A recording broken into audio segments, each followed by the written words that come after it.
ఓం శ్రీ సాయిరామ్.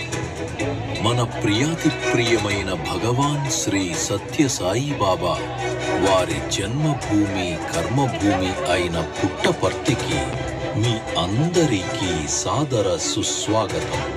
శ్రీ సత్య Sai central trust మొట్టమొదటిసారిగా చిత్రావతిలో water projection ప్రదర్శనను మన ప్రియమైన స్వామి దివ్య చరణాలకు సమర్పిస్తోంది. రండి, మనందరం కలిసి భక్తి శ్రద్ధలతో సాయిని సేవిద్దాం, సాయిని ప్రేమిద్దాం.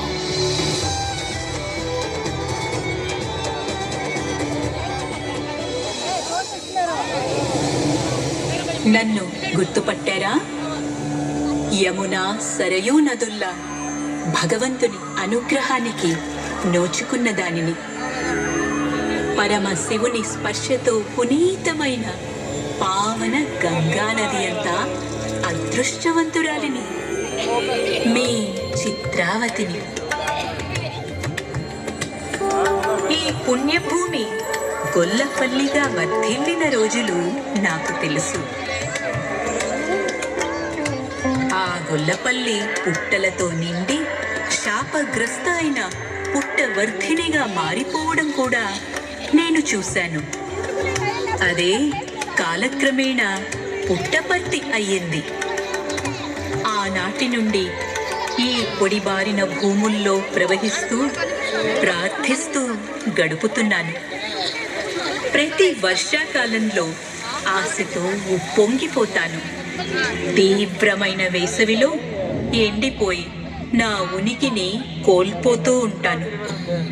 నేను కూడా సాగర సంగమానికి నోచుకొని అభాగిని అయిన నదిలాంటి దానినేమో అనుకుంటూ ఉంటాను.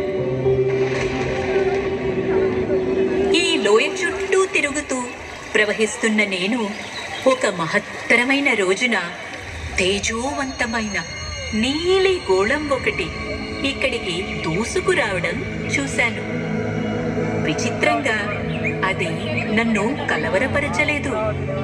నాలో ప్రశాంతిని, ఒక ధైర్యాన్ని కలిగించింది. ఆ జ్యోతి పుట్టపర్తిలో దిగగానే ఏదో ఒక కల సాకారమైనట్లు చెప్పలేని ఆనందం కలిగి పొంగిపోయాను.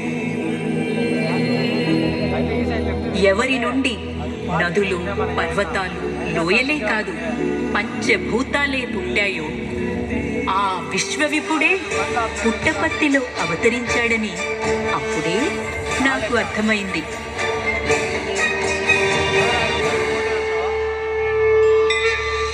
కొంతకాలం తరువాత గ్రామం నుండి తీరానికి వచ్చిన మహిళలు కొందరు ఒక అద్భుతమైన సంఘటన గురించి మాట్లాడుకుంటుంటే నేను విన్నాను.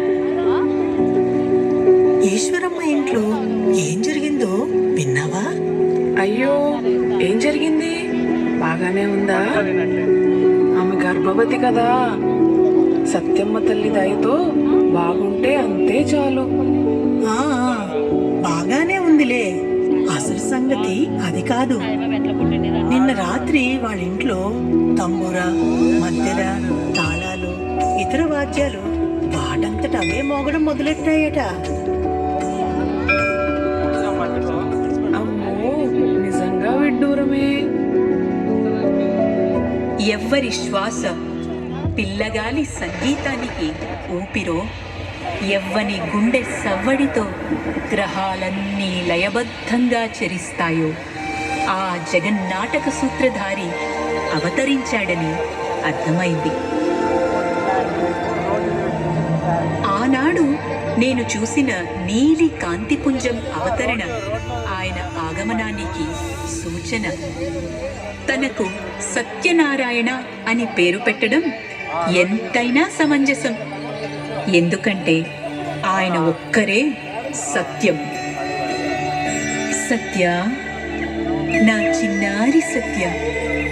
వారి సమీపంలో ప్రవహిస్తూ ఆయన తన స్నేహితులతో కలిసి నా వద్దకు వచ్చినప్పుడు లెక్కలేనన్ని సార్లు పాద నమస్కారాలు పొందిన నేను ఆయన నాపై కురిపించిన అనుగ్రహ వర్షానికి కృతజ్ఞత ఎలా తెలుపను? సత్య, నీళ్ళు చాలా చల్లగా ఉన్నాయి.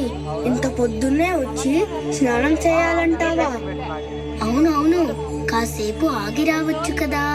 ఎండెక్కాక వస్తే బాగుంటుందేమో. అటు చూడండి, సూర్యుడు ఉదయించబోతున్నాడు. ఈ సమయాన్నే బ్రహ్మ ముహూర్తం అంటారు. ఈ సమయం దైవాన్ని ప్రార్థించడానికి విశిష్టమైన సమయం. ఉదయాన వెలుగు వచ్చాక మనం స్పష్టంగా చూడగలం. చీకటి రాత్రి వేళ మనం నిద్రపోతాం. మనం జాగ్రత్తగా ఉండవలసింది సంధ్యాకాలంలోనే, కాదంటారా? అలాగే మన జీవితాల్లో సంధ్యా సమయం పొడచూపినప్పుడు మనకి దైవానుగ్రహం అవసరం. అందుకు సంధ్యా సమయంలో తప్పక ప్రార్థించాలని శాస్త్రాలు చెబుతున్నాయి. సత్య, నీకు ఇవన్నీ ఎలా తెలుసు? నువ్వు మా అందరికి గురువువి. అవునవును, సత్యమే మన గురువు. అలాగే రండి, స్నానాలు ముగించుకొని హనుమాన్ గుడికి వెళ్దాం. అక్కడ మనం పండరీ భజన మొదలు పెట్టచ్చు. స్నానం చేస్తూ నేను చెప్పినట్లు అనండి. గోవిందేతి సదా స్నానం, గోవిందేతి సదా జపం, గోవిందేతి సదా జపం, గోవిందేతి సదా ధ్యానం, గోవిందేతి సదా ధ్యానం, సదా గోవింద కీర్తనం, సదా గోవింద కీర్తనం. అలా విశ్వగురువైన సత్య నా తీరంలోనే ఆయన బోధలు మొదలుపెట్టారు. ఇంతకన్నా కావలసింది నాకు ఏముంటుంది? కానీ ఒక్క క్షణం, నా స్వామి అవతారంలో నేను చూడబోతున్నది ఇంకా ఎంతో ఉంది. కొన్నాళ్లకు నా స్వామి దూరంగా ఉన్న కమలాపురం ఉరవకొండలకు వెళ్ళిపోయారు. ఎప్పుడో స్కూల్ సెలవుల్లో ఇలా వచ్చి అలా వెళ్ళిపోతూ ఉండేవారు. ఒకసారి అక్టోబర్ నెలలో సత్య తిరిగి వచ్చారు. చాలా మారిపోయారు. ఆయన దృష్టి ఇప్పుడు సుదూర తీరాల్లో ఎక్కడో ఉంది. ఆయనని ఇప్పుడు అందరూ సాయిబాబా అని, బాలసాయి అని పిలుస్తున్నారు. దాచిపెట్టిన మొగ్గ వికసించింది. దాని పరిమళం ఇప్పుడు అన్ని ప్రాంతాల నుండి జనాలను ఆకర్షిస్తోంది. స్వామిని చూడాలని ఎంతో మంది ఎడ్ల బళ్ళల్లో నన్ను దాటి వెళ్ళేవారు. స్వామి నా తీరం మీదే నిలబడి వారి కోసం ఎంతో ప్రేమగా ఎదురు చూస్తూ ఉండేవారు. అప్పుడే నాకు మంచి రోజులు వచ్చాయి.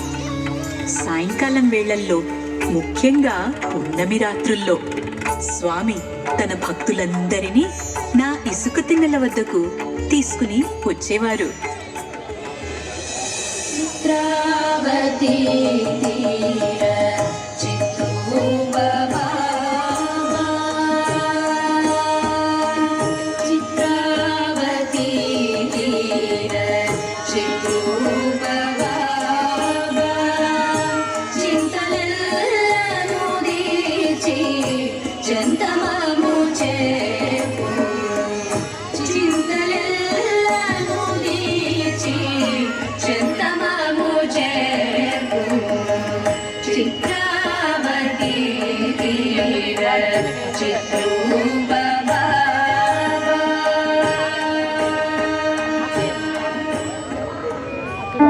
భగవంతుని స్పర్శ సోకితే నీలో నుండి నీకే తెలియని ఖజానా వెలికి వస్తుందని నాకు అప్పుడే తెలిసింది.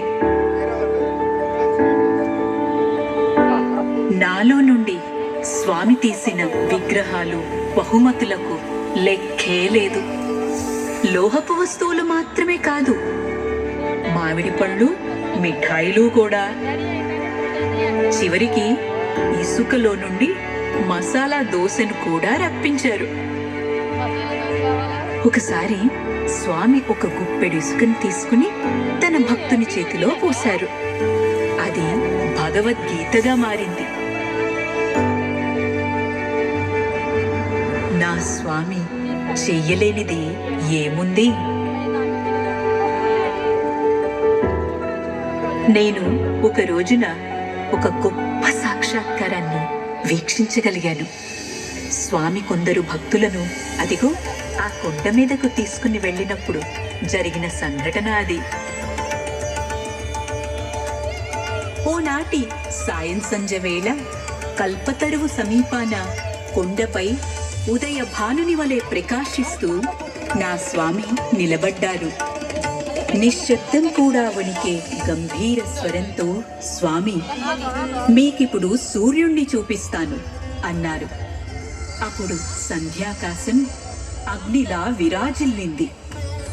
ఆయన దివ్య ప్రకాశం నా అలల్లో ప్రకంపనలుగా ఆకాశంలో అరుణిమగా ప్రతిబింబించగా ఉజ్వలంగా వెలుగుతున్న నా స్వామి నుండి వెలువడిన వేడిని, కాంతిని భక్తులు తట్టుకోలేకపోయారు. ఆపై స్వామి మృదువుగా, ఇప్పుడు చంద్రుని చూడండి అన్నారు. అంతే, ప్రపంచమంతా వెండి వెలుగులో నిశ్చలంగా నిలిచిపోయింది. మరొకసారి స్వామి తమ త్రినేత్రాన్ని తెరిచారు. ఆకాశమే ఆయన ముఖబింబమవగా నున్నుదుటి నుండి కరిగిన నక్షత్రాల్లా ఎగసిన కాంతి పుంజాలతో సమస్త గగనం ప్రకాశించింది. సమ్మోహనకరమైన స్వామి దివ్య ప్రభను చూసి అనంతుడైన నా సాయికి సృష్టి మొత్తం మోకరిల్లింది. నా ఆనందాశ్రువులు పొంగి ప్రవహించాయి. నా ప్రభు, నా స్వామి, ఆయన గురించి ఏమని చెప్పాలి? ఆయన నా వద్దకు వచ్చి నా చెంతన నిలిచి తమ పాదాలను స్పృశించనిచ్చారు. తన సన్నిధిని చేరాలనే ఆతృతతో నన్ను దాటి వెళ్లే తమ భక్తుల పాదాలను కూడా తాకనిచ్చారు. నాకు దక్కిన ఇంతటి ఆశీస్సులకు అసూయపడిన ఆ గంగమ్మ కూడా స్వామి దర్శనానికి తరలి వచ్చింది. ఒకరోజు భక్తులందరూ చూస్తుండగా పెద్ద అల ఒకటి పాత మందిరం వైపు వచ్చింది. వారందరూ నాకు వరద వచ్చిందని, పుట్టపర్తి మునిగిపోతుందని అనుకున్నారు. అప్పుడు స్వామి వారితో, భయం లేదు, గంగామాత ఎంతో దూరం నుండి నా దర్శనానికి వచ్చింది అని చెప్పారు. ఆ నీరు పొంగి పెద్ద గోడలాగా స్వామి ఎదురుగా నిలబడడం చూసి అందరూ నిశ్చేష్టులయ్యారు. అంతలో స్వామి, గంగ వచ్చింది, ఆమెకు పూజలు చేయరా? వెళ్ళండి, వెళ్ళి టెంకాయలు, పూలు తెండి అన్నారు. స్వామి స్వయంగా టెంకాయలు కొట్టి తమ భక్తుల చేత ఆమెకు హారతులిప్పించారు. ఎంత అద్భుతమైన దృశ్యం! శివశక్తి స్వరూపుడు అక్కడ నిలబడితే గంగమ్మ ఆయన పాదాలు కడిగింది. అప్పుడు స్వామి, గంగా, అంత దూరం నుండి నా కోసం వచ్చావు, చాలా సంతోషం, ఇక నువ్వు వెళ్ళవచ్చు అన్నారు. అంతే, ఆ క్షణమే గంగమ్మ అంతర్ధానమైపోయింది. వెళ్తూ వెళ్తూ స్వామి పాదాల చెంత అతిలోక సుందరమైన ఒక పుష్పహారాన్ని వదిలి వెళ్ళింది. స్వామి విషయంలో ఏది లీల, ఏది కాదు అని ఎలా చెప్పగలను? మీరే చూడండి, ఆయన ఈ బీడు భూమిని సుందరంగా, సస్యశ్యామలంగా మార్చేయలేదా? విద్యా సంస్థలు, వైద్య సంస్థలు, ఇటువంటి భేదభావాలు లేకుండా మానవాళి అంతటినీ తన కౌగిట పొదువుకునే ప్రశాంతి నిలయం. ఆ కలియుగ అవతారుని శత జయంతి జరుపుకోవటానికి ప్రపంచమంతా పవిత్రమైన ఆయన జన్మభూమికి, ఈ కర్మభూమికి తరలి వస్తున్నారు. ఇటువంటి సమయంలో ఆయనకు నివాళి అర్పించకుండా నేనెలా ఉండగలను? స్వామి శత జయంతి జరుపుకోవటానికి అందరినీ ప్రేమించు, అందరినీ సేవించు అన్న ఆయన సందేశాన్ని మన హృదయ మందిరాలలో నిలుపుకోవడమే ఉత్తమమైన మార్గం. ఎందుకంటే స్వామి ప్రేమే స్వామి సందేశం, స్వామి ప్రేమ.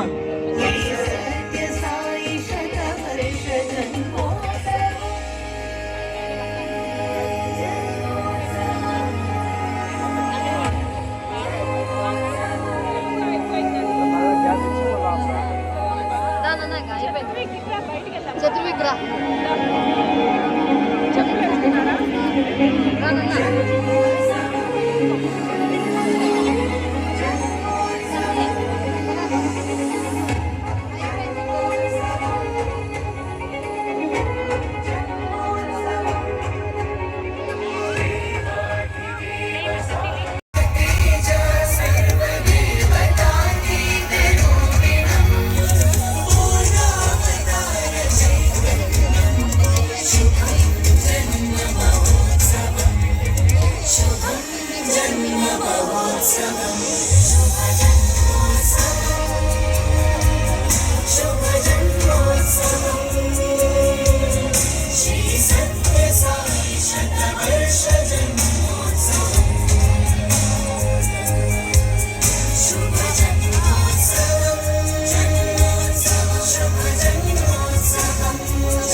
Love god is to love all serve all. మనం అందరినీ ప్రేమించాలి, అందరినీ సేవించాలి. మనం సేవించడం కోసమని పుట్టాము. ఈ సర్వీసులో మనం ప్రయాణమైనప్పుడే మానవత్వం అనేటువంటి సార్థకమవుతుంది.